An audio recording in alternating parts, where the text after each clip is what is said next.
2 సంవత్సరాలు ఏం బీకిరండి ఇంకా అలా అంటే ఇంకోసారి 5 సంవత్సరాలు ప్రజలు అవకాశం ఇచ్చినా కూడా మళ్ళీ కేసీఆర్ గారి మీద నిందలేసే ప్రయత్నం చేస్తున్నారు తప్ప మొత్తం ఓవరాల్గా మనం చూసినట్టయితే 100%లో 10% మాత్రమే ఇవ్వడం జరుగుతుంది. అంటే హీజ్ ఏ ఫెయిల్యూర్ పొలిటీషియన్.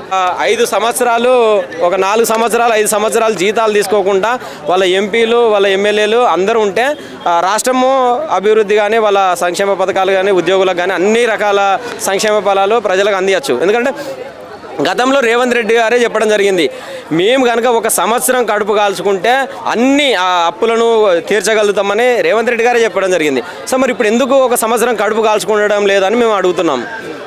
దయచేసి రేవంత్ రెడ్డి గారు ఇప్పుడైనా మీరు కళ్ళు తెరిచి ప్రజల తరపున ఈ 5 సంవత్సరాలు మీ ఎమ్మెల్యేలు ఎంపీలు మంత్రులు మీరు అందరూ కూడా ఈ 5 సంవత్సరాలు జీతపద్యాలు లేకుండా పనిచేయండి.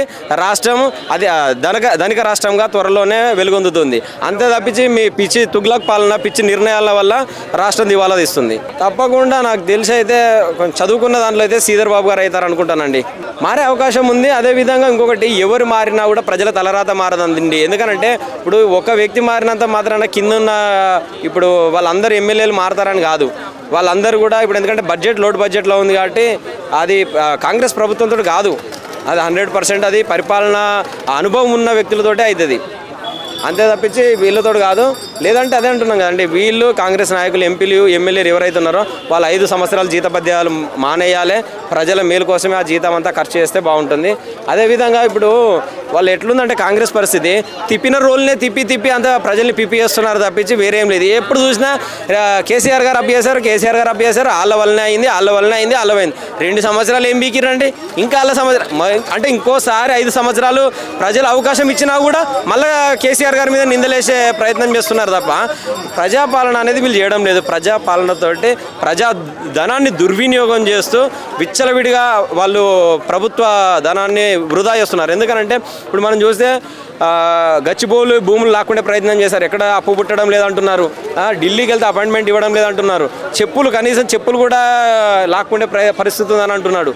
అంటే ఇప్పుడు గచ్చిబౌలి భూములు లాక్కుండే ప్రయత్నం చేశాడు. అదేవిధంగా ఇప్పుడు ప్రజాధనం దుర్వినియోగం అయిందని ప్రజలు ఎందుకు అంటున్నారంటే టీఎస్ను టీజీ చేశాడు.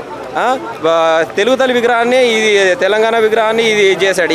ఏది చూసినా అన్ని మార్పులు చేర్పులు తప్పించాయన ఏం లేదు. ఇప్పుడు ప్రగతి భవన్ ప్రజాభవన్ బోర్డులు మార్చాడు తప్పించాయన కష్టపడి ఏది కట్టింది లేదు. ఎక్కడ చెమటోర్చి తెలంగాణ కోసం ఉద్యమం చేసింది లేదు. ఎక్కడా కూడా ఏ పథకంలో కూడా ఎందుకంటే పింఛన్లు కానీ ఏది కూడా వాళ్ళు 4,000 ఇస్తా అన్నారు. గదే 2 సంవత్సరాల నుండి 2,000 ఇవ్వడమే జరుగుతుంది. అంటే 2,000 రూపాయలు ప్రజాధనం ఎక్కడికి పోతుంది? అదే ఇప్పుడు రైతు బీమా రైతు బంధు అన్ని పథకాలలో కూడా మొత్తం అవినీతి అండి. 7,500 ఇస్తా అన్నారు. ఆ 2 పథకాల్లో కూడా 4 హామీలు ఉన్నాయండి. అందులో ఒక్కొక్కటి మాత్రమే ఇవ్వడం జరుగుతుంది.